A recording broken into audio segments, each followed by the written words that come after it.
साक्षी का परिवार middle class है। परिवार में माता पिता हैं। साक्षी के जीवन में तब जिम्मेदारियां बढ़ जाती हैं जब एक दिन अचानक उसके पिताजी को पैरालिसिस आ जाता है। साक्षी अब उनके छोटे भाई और एक छोटी बहन के साथ पिता के इलाज और घर चलाने का बोझ आ गया है।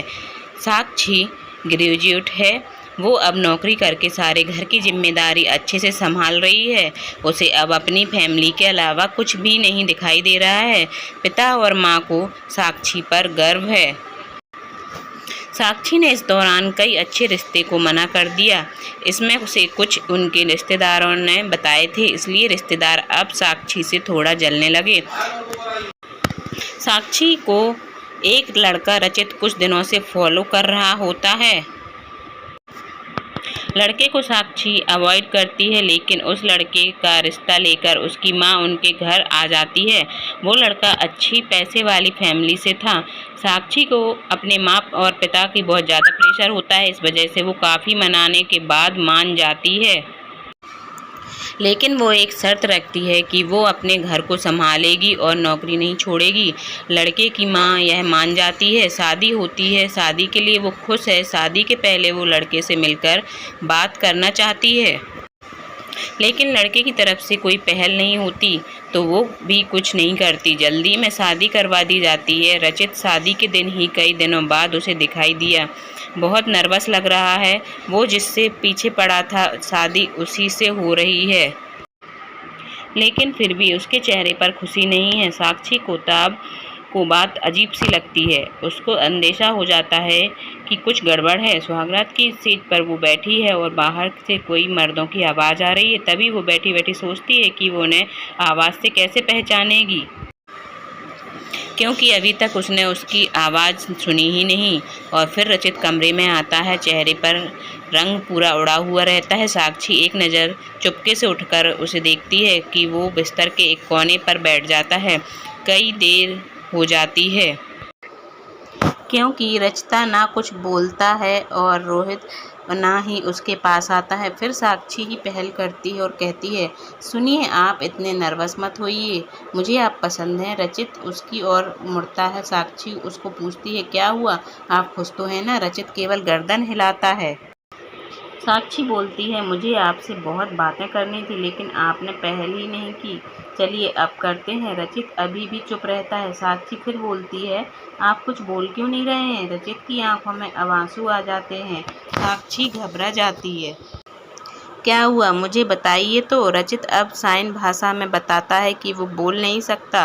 साक्षी को धक्का लगता है। वो चुप हो जाती है और रचित से दूर हो जाती है। पहली रात ही उसे पता चल जाता है कि उसके परिवार वालों के साथ धोखा हुआ है, क्योंकि लड़के वालों ने इतनी बड़ी बात छिपाई। उसे धोखा बर्दाश्त नहीं होता। वो अपने घर वापस लौट आती है। उसके परिवार को भी इस बात का पता नहीं होता है। परिवार वाले भी यह सुनकर शौक रह जाते हैं और अपने आप को कोसते हैं कि उन्होंने जल्दी कर दी, पहले पता लगवाना था। साक्षी ने फैसला लिया कि अब वो कोर्ट में बात ले जाएगी। शादी के एक दिन बाद ही बात तलाक तक पहुंच जाती है। साक्षी तलाक की अर्जी देती है। रचित की माँ साक्षी के घर आती है। साक्षी की माँ उन्हें भला बुरा कहती है। साक्षी उन्हें रोकती है और वो पूछती है, आपको ज़रूरी नहीं लगा कि इतनी बड़ी बात हमें बताना? रचित की माँ नीचे मुँह कर और चुपचाप रहकर सारी बात सुन रही है। रचित की माँ कहती है कि मैं माँ अपने बेटे का भला नहीं चाहती हूँ और उसके पिता भी नहीं। वो साक्षी को पसंद करता है, इसलिए वो साक्षी से शादी करना चाहता था।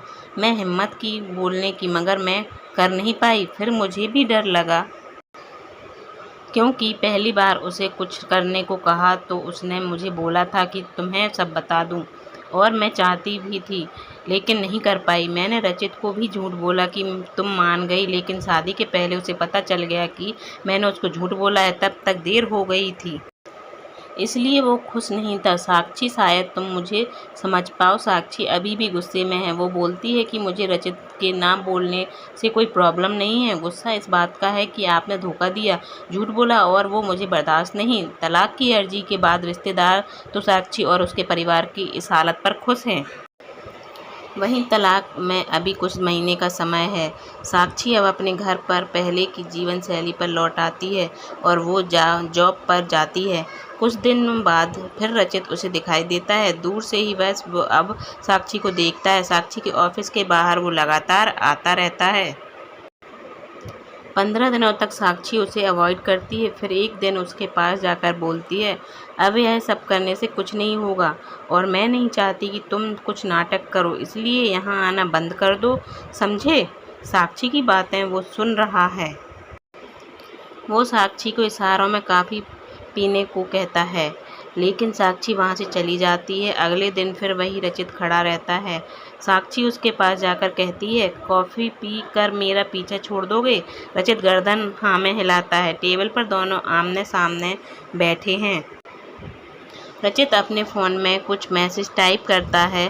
साक्षी उसको देख भी नहीं रही। साक्षी के फ़ोन में मैसेज आता है। रचित का लिखा होता है, sorry but I really love you so much. कोई भी बोलने वाला तुम्हें मुझसे ज़्यादा प्यार नहीं कर सकता।